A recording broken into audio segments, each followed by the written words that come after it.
नमस्कार, मैं हूं श्रवण गुप्ता और आप देख रहे हैं न्यूज हॉक। बीते 25 मार्च से देश भर में लॉकडाउन लागू है। इस लॉकडाउन की वजह से जनजीवन ठप पड़ा है। इस बीच खबर है कि केंद्रीय रिजर्व बैंक एक बार फिर ईएमआई पर मिली छूट की अवधि बढ़ा सकता है। जानकारी के मुताबिक आरबीआई की एक बैठक के दौरान इस मुद्दे पर गंभीरता से चर्चा हुई है।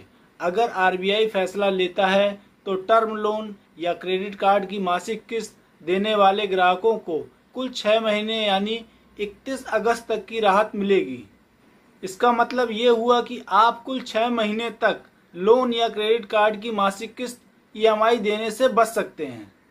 आपको बता दें कि आरबीआई के कहने पर देश के अधिकतर बैंक पहले से ही ग्राहकों को मासिक किस्त पर 3 महीने की छूट दे रहे हैं। यह छूट 1 मार्च से 31 मई यानी 3 महीने तक के लिए दी गई है।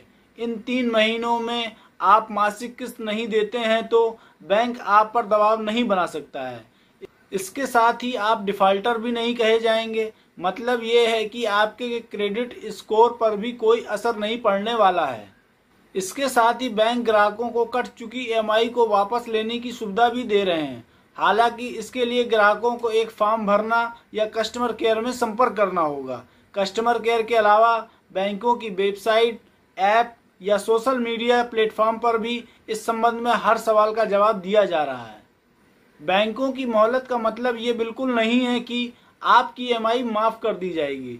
आपको 3 महीने के बाद ईएमआई देनी होगी। ऐसे में सवाल है कि आपने ईएमआई नहीं दी तो ये आपके लिए फ़ायदे का सौदा है या फिर आपको इससे नुकसान हो रहा है। आइए कैलकुलेशन करके समझते हैं। हम इस कैलकुलेशन को समझने के लिए देश के सबसे बड़े बैंक भारतीय स्टेट बैंक एसबीआई का उदाहरण लेते हैं। एसबीआई ने इसे होम और कार लोन का उदाहरण देते हुए विस्तार से समझाया है। एसबीआई ने कहा है, मान लीजिए कि रमेश ने 30 लाख रुपए का होम लोन लिया है और इसे लौटाने की अवधि 15 साल बची हुई है। ऐसे में अगर रमेश 3 महीने की मोहलत अवधि का विकल्प चुनता है तो उसे 2,34,000 रुपए की करीब अतिरिक्त ब्याज देना होगा।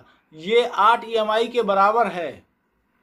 इसी तरह मान लीजिए कि प्रवीण ने 6 लाख रुपए का कार लोन ले रखा है और उसे लौटाने के लिए 54 महीने का समय बचा है। प्रवीण का अगर छूट अवधि का विकल्प चुनता है तो उसे 19,000 रुपए करीब अतिरिक्त ब्याज देना होगा, जो कि 1.5 ईएमआई के बराबर है। वहीं अगर रमेश और प्रवीण ईएमआई देना जारी रखते हैं तो उन्हें कुछ भी करने की जरूरत नहीं है। वह पहले की तरह अपनी किस्त दे सकते हैं और उन्हें किसी तरह का अतिरिक्त भुगतान नहीं करना होगा। यहाँ बता दें कि कैलकुलेशन सिर्फ 3 महीने की मोहलत के आधार पर है। अगर कुल 6 महीने की मोहलत मिलती है, अतिरिक्त ईएमआई भुगतान राशि बढ़ जाएगी। मतलब ये है कि आपकी जेब पर पहले से कहीं ज़्यादा बोझ पड़ेगा।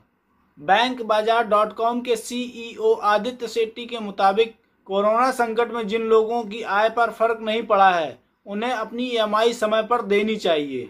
वहीं जिन लोगों को कमाई प्रभावित हुई है वो अपने बैंक से संपर्क कर ईएमआई पर मोहलत का फ़ायदा उठा सकते हैं। इसके साथ ही अपने बैंक के कस्टमर केयर में फ़ोन करके जानकारी भी लीजिए कि मोहलत अवधि के बाद आपको अतिरिक्त कितनी रकम चुकानी होगी।